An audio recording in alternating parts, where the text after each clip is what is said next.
penggemar channel Surya Kabar, kita bertemu kembali. Kali ini channel Surya Kabar akan berbincang-bincang dengan pembina tim futsal Buana Mas Surabaya.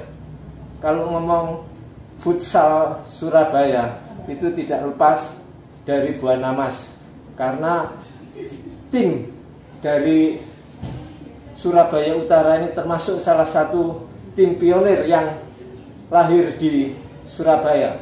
Selamat siang, Ko Leong, pembina Buana Mas. Bisa ceritakan awal mula lahirnya tim futsal Buana Mas? Selamat siang Pak Eko, selamat siang teman-teman semua. Jadi kalau kita berbicara tentang Buana Mas, asal mulanya memang dari sekelompok teman-teman yang memang hobi bermain bola. Jadi karena waktu itu kan kita kesulitan mengingat kalau lapangan besar, kita kesulitan untuk mengumpulkan teman-teman.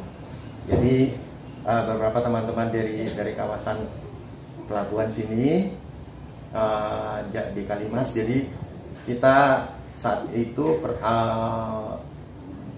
akhir tahun 90-an itu kita sering kumpul di lapangan Kenjeran Avila. Jadi kita bermain street soccer di sana. 90-an? Iya, sekitar 99. Oh, 99. Ya, 98 99. Jadi di sana kita bermain street soccer. Waktu itu satu tim kita main mungkin antara 6 sampai 7 orang. Kalau bicaranya seperti itu. Dan seiring waktu sekitar awal-awal 2000 ini mungkin jadi awalan cikal bakal futsal di Surabaya, berkembangnya futsal di Surabaya. Karena saat itu sepupu saya yang kebetulan main, dia ada jalan-jalan ke Makau kalau nggak salah.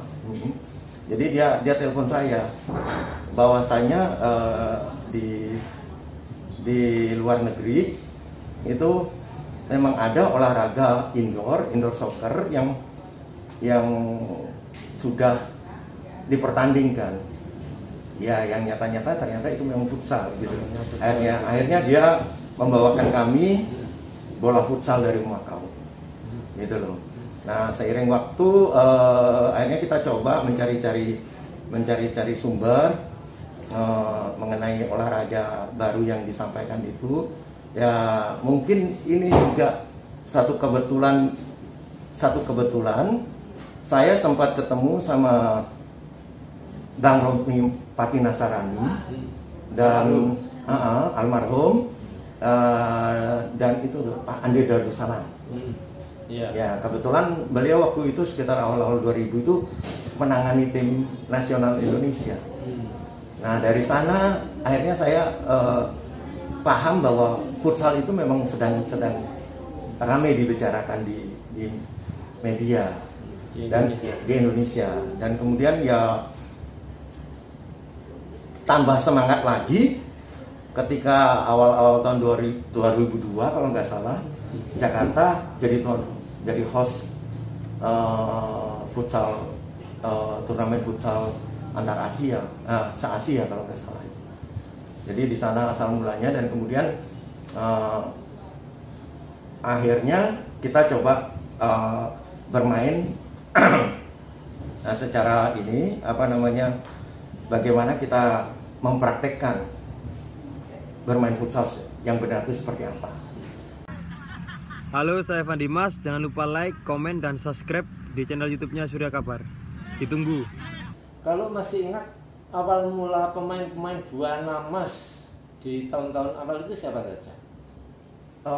Itu satu orang, Eko Mak Eko.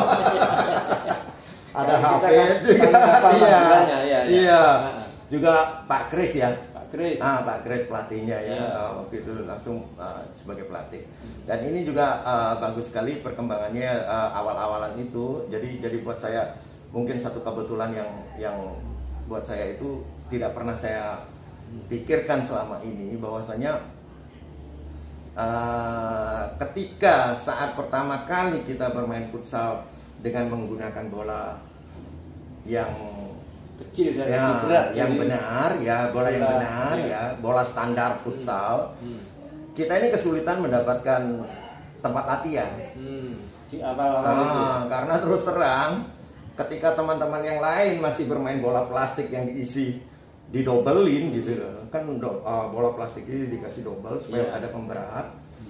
Kita sudah pakai bola kulit Adidas dari Makau. Ketika saya pakai itu hancur lapangannya. Iya. Jadi saya di-cut sama pengelola Akila, gedung Akila Kenjeran, kita ini di-cut gitu loh. Jadi nggak boleh latihan kalau masih pakai bola itu. Akhirnya bola itu kita sembunyikan di tas. Kita awal-awalan kita main pakai bola plastik. Ketika pengawasnya pulang, kita pakai bola itu karena otomatis dindingnya hancur semua. Itu asal mulanya. Jadi tapi ya alhamdulillah kita juga nggak bisa pungkiri ya ini akhirnya mulai terbentuknya Buana Mas karena pihak manajemen Akila, kalau nggak salah waktu itu Bapak Faisal itu kebetulan teman baiknya Bapak Abror itu.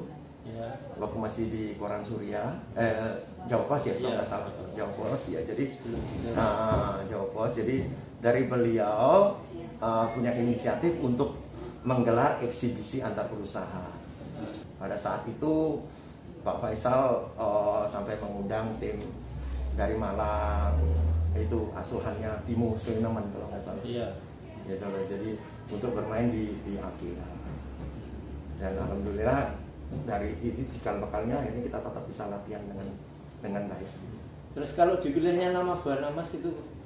Ya karena ini eksibisi antar perusahaan, kebetulan yang mensponsori kegiatan kita kan dari kantor kita, Pelayanan Rakyat, PT Bahtera Buana Mas.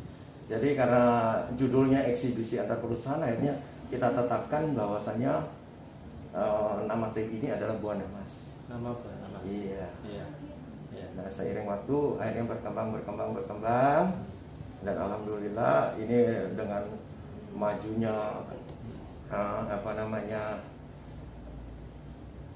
media-media yang menyiarkan tentang futsal, kita tetap bisa tetap latihan dengan intensif sehingga bisa mengikuti pertandingan-pertandingan, turnamen-turnamen yang digelar selama ini. Iya. Kok kalau ngomong prestasi ya, Buana Mas ini kan ibarat gudang gitu, mungkin sudah nggak muat untuk diisi piala-piala ini. Ini yang saya dengar dari teman-teman kan seperti itu.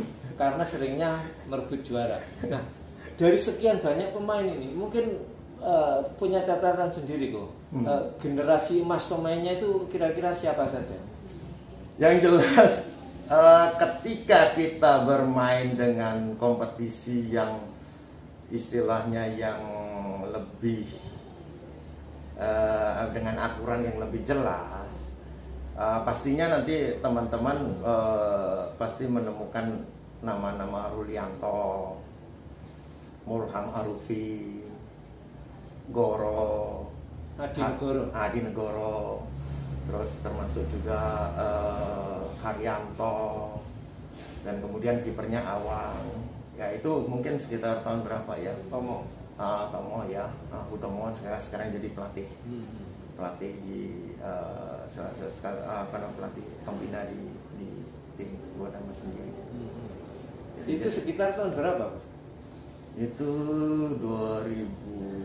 bermula dari 2008 ya, 2008 sekitar 2008 ya. 2008, 2009, 2010. Ya.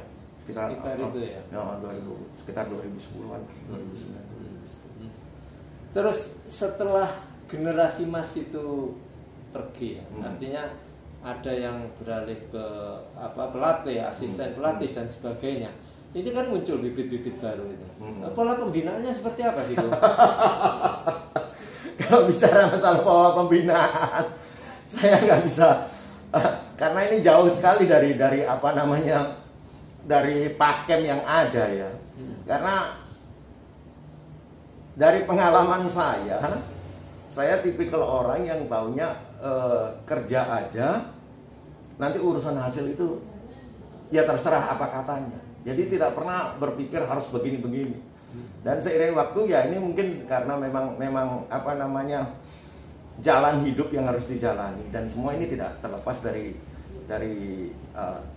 yang kuasa ya. Jadi karena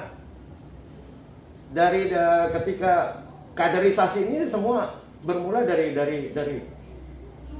internal tim ini, yang tadinya pemain kemudian ya ketika ada waktu bisa ikut pelatihan, akhirnya karena loyalitas dedikasinya dia jadi bisa akhirnya menjadi pelatih gitu, dan akhirnya mengumpulkan juga generasi berikutnya. Iya. Terus belakangan ini muncul nama Kalimas Paruga, itu yang apa? Identik dengan Buan Mas atau gimana? Iya. Nah, mengenai Kalimas Paruga, mengingat kita selama ini Buan Mas kan sudah sebagai anggota dari AFP Jatim. Iya. Munculnya nama Kalimas Paruga ketika kita menerima undangan dari AFK Surabaya untuk mengikuti turnamen internal, kompetisi internal AFK ya, Asosiasi Futsal Kota Surabaya. Nah, dalam pemikiran saya, kenapa kita harus menggunakan Kalimas Paruga? Karena kalau Kalimas Paruga juga merupakan perusahaan pelayaran yang menaungi kita, dan karena Buan Mas sudah ada di AFP Jatim, jadi ini adalah jenjang ya. Jadi istilahnya ketika kita aneh dalam pikiran saya, kok Buan Mas itu yang tadinya sudah mewakili provinsi, jadi anggota provinsi, kok balik lagi ke AFK. Ya, kita munculkan Kalimas Paruga karena terus terang dengan harapan ini tahapan awalnya dari Kalimas Paruga ini, jadi pemain-pemain ini ketika mencapai jenjang yang lebih tinggi, dia akan bisa masuk ke tim inti Buan Mas. Buan Mas sendiri pernah jadi juara Liga Futsal Nusantara 2017. Ya. Iya. Nah, selain itu Buan Mas yang seperti saya sampaikan tadi sudah sering merebut juara. Itu menurut Ko Leong itu yang paling berkesan yang turnamen di mana? Apa yang memang Liga Nusantara itu? Kalau kita berbicara Buan Mas, pastinya tidak terlepas ya, buat saya pribadi tidak lepas dari perkembangan futsal Jatim, futsal di Surabaya pada umumnya.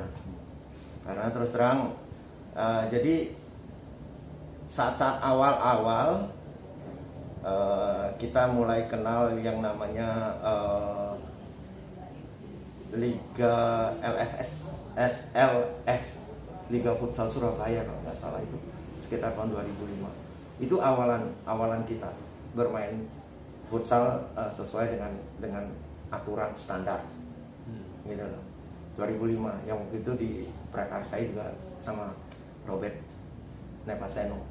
Sekarang bukan Surabaya Futsal League. Oh, Surabaya Futsal League. Ya, Surabaya Futsal League. Iya, betul. Nah, jadi Surabaya Liga Indonesianya kan Liga Futsal Surabaya. Iya. Betul ya. Iya, jadi Surabaya Futsal League pertama kali 2005 kalau nggak salah. Itu cikal bakalnya. Jadi kita bermain dalam konteks bermain futsal yang sebenarnya, gitu. Jadi dan kemudian ya memang saya jadi satu kebanggaan yang terbesar ketika tahun 2008. Mungkin itu awal-awalnya dunia futsal di nasional. Awal-awalan jadi tim futsal Surabaya menjadi juara di Jakarta ketika ikut event Bapak Hidayat Nur Wahid yang kebetulan waktu itu jadi ketua MPR ya, dari 2008 kalau nggak salah. Ya, jadi satu-satunya tim futsal Surabaya yang bisa menjadi juara nasional, karena itu kejuaraan itu hanya satu kali digelar gitu. selepas itu Buana Mas kan pernah juga membuat sejarah dengan mencetak hat-trick juara di Liga Futsal Amatir Jatim. LFAC. Itu di apa? Waktu itu edisi pertama, 2 dan ketiga. Ada kesan-kesannya atau ada kesannya? Pada awalnya ya, kesan-kesan kita yang jelas itu cikal bakal kalau kita bicara LFAC itu mungkin jadi tonggak sejarah perkembangan futsal di Jawa Timur. Dan kita yang jelas dengan menjuarai secara berturut-turut 3 kali event LFAC itu jadi kebanggaan tersendiri, karena sampai akhirnya LFAC berakhir pada edisi kelima, kita mungkin satu-satunya tim yang bisa mencetak hat-trick gitu loh. Jadi satu hal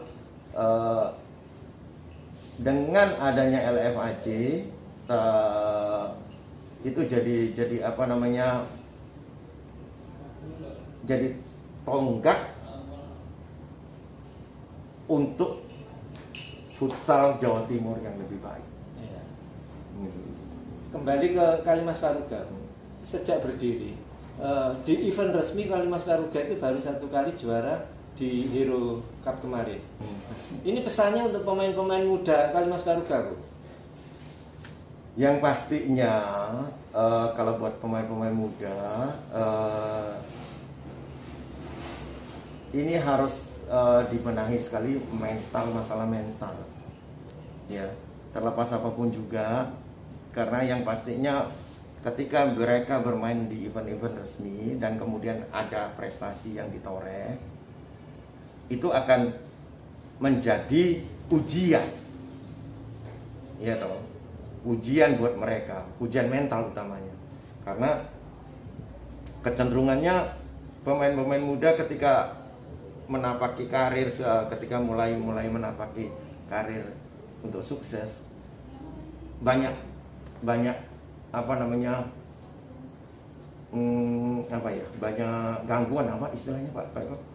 Ya. Jadi otomatis sudah mulai berpikir masalah materi apa-apa. Nah ini pesan saya buat adik-adik kita, bahwasanya tidak bisa dilupakan itu. Kalau ketika kalian berprestasi, kedepannya materi itu akan datang pada kalian. Jadi kalian harus lebih fokus untuk itu. Jadi jangan bicara prestasi materi kalau sementara kalian belum bisa karena belum bisa konsisten dengan prestasi yang ada.